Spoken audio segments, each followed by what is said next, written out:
Okay, next I'm going to mix a little bit of a darker color. So I'm taking my Prussian blue and alizarin crimson,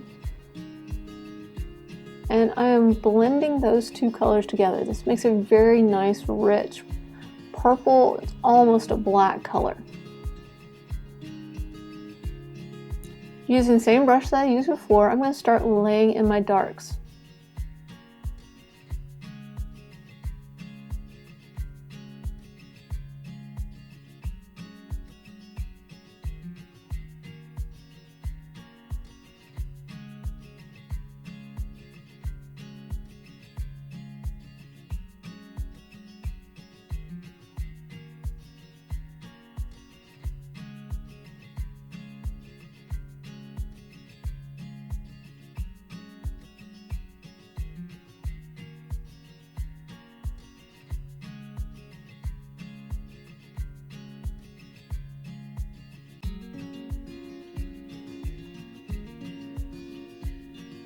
All throughout this process, I'm thinking about where the shadows are, and that helps me put in where my shadows should be.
I'm going to go for a little bit smaller of a brush to get in those dark areas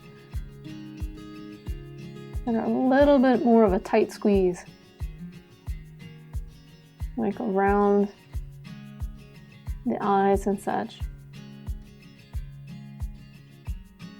Here I'm using a ruler just so that I can make sure that my hand is nice and steady without getting it directly into the paint.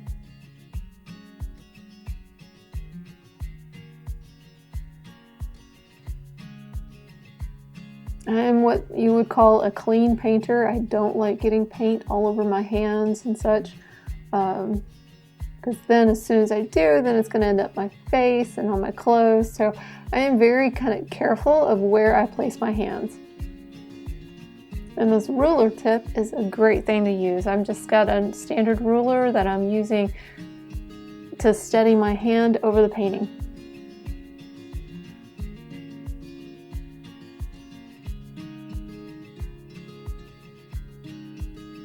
Remember, we're just painting in the dark areas first,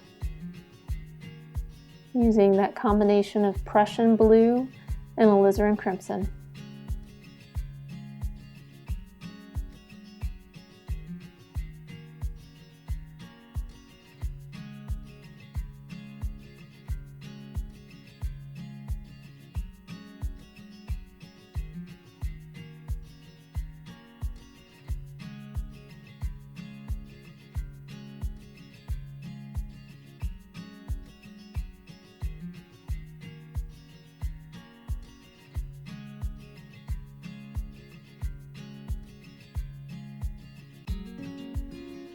Now I'm grabbing some of that Perylene red.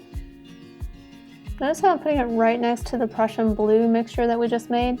That's so we can create a darker version of the Perylene red, because I'm not ready to go just to my brights yet. I'm still playing in those darks. So I'm going to mix some of that other mixture of the Prussian blue and alizarin crimson in with my Perylene red.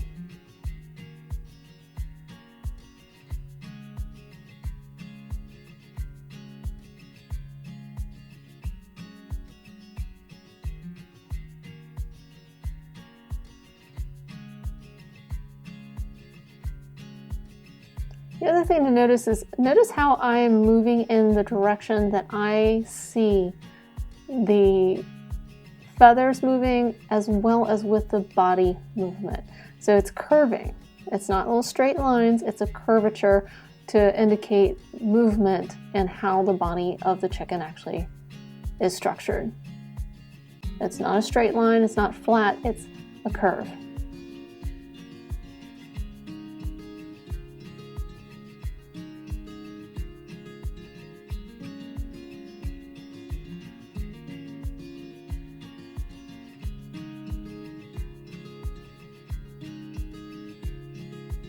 I'm going to grab some of the naphtha red and just laying that straight on there. And one of the things that I'm going to end up doing is mixing that a little bit with some of the other colors that are already on there. I'm still playing in my darks, and now I'm adding a little bit of medium just by adding these strokes in, and they're going to start blending with the paint that's already wet.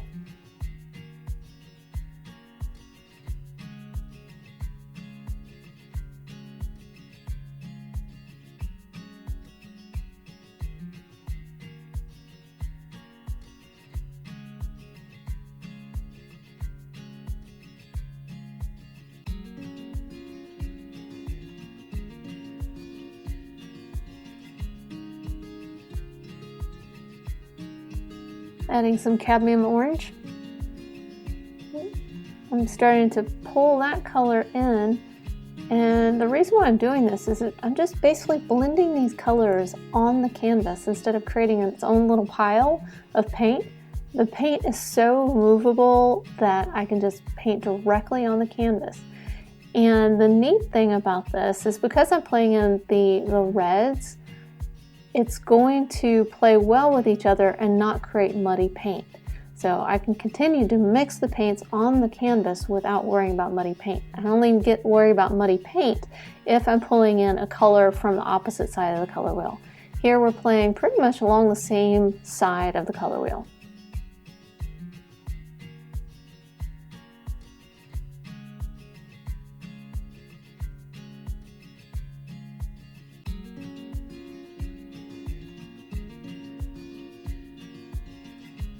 Now with the feathers, all I used is Prussian blue and a little bit of the dark mixture. And this, you just want to put it down and try not to mess with it too much, because we're going to take our mop brush here in a minute and actually blend the background into these feathers. And that's what's going to give them that soft feather look.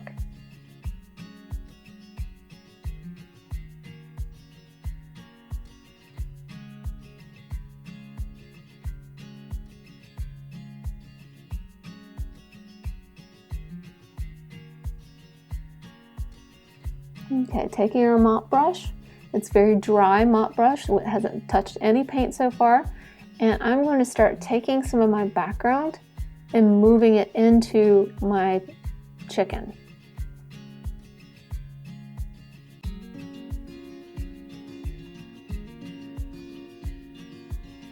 Okay, so blending in these layers together.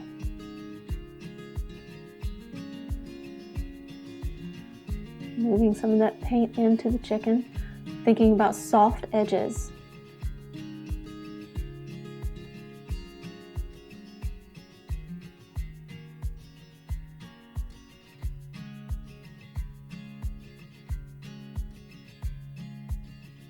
In between, each time I touch the background and move it into the feather, I'm picking up a lot of paint, so I'm wiping it off on my paper towel that's in my hand.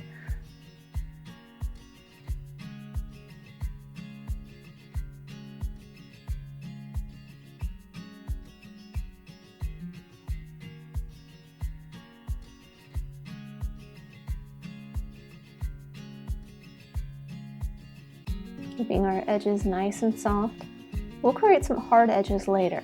Right now we want some really nice soft edges that blend into the background so that he'll start to look like more of a three-dimensional chicken rather than one that's just on a blue background. He's just kind of sitting there. So we want nice soft edges. So he'll start pulling into the background. Okay, I want you to pause here and go ahead and paint in the rest of the chicken except for its head. The head's got quite a bit of detail, so we're gonna go a little bit slower with that one. But go ahead and pause and paint in the rest of the chicken using a mixture of the Prussian blue, alizarin crimson, and also bring in some perylene red, your naphthol red, and then also create the soft edges by blending in the background into the chicken.